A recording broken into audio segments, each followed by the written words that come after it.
मौलिम साहब और अजीज असातिज़ा इकराम, अस्सलाम वालेकुम। आज मैं आपके सामने 12 रबीउल अव्वल के मौके पर नमाज की अहमियत व फजीलत इस उन्वान पर कुछ कहना चाहता हूँ। उम्मीद है कि आप तमाम गौर से समाअत फरमाएंगे। अल्लाह रब्बुल इज़्ज़त ने कुरान मजीद में 80 ज़्यादा मकामात पर इरशाद फरमाया है कि नमाज कायम करो, क्योंकि मेरा अल्लाह, मेरा खालिक, मेरा मालिक रहमान है, रहीम है, अजीज और मेहरबान है।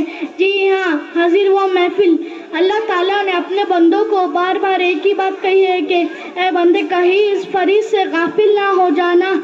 नमाज के बगैर ना ईमान का तसव्वुर और ना इस्लाम का। सदर अली बुखार, अल्लाह की रजा का सबब नमाज, ईमान का जूस नमाज, बदन की राहत नमाज,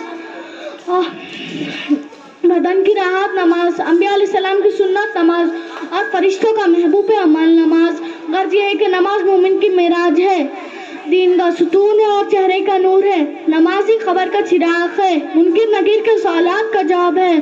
तो फिर तुम नमाज कायम करो, कि बेशक नमाज मुनकिर नकीर के सवालात का जवाब है। सदैश खुद इबादत का मजा आता है, सदैश खुद इबादत का मजा आता है। खाली सदों में तो दुनिया ही बसा करती है। ऐ मेरे रब, मेरी दुआ है कि हम सबको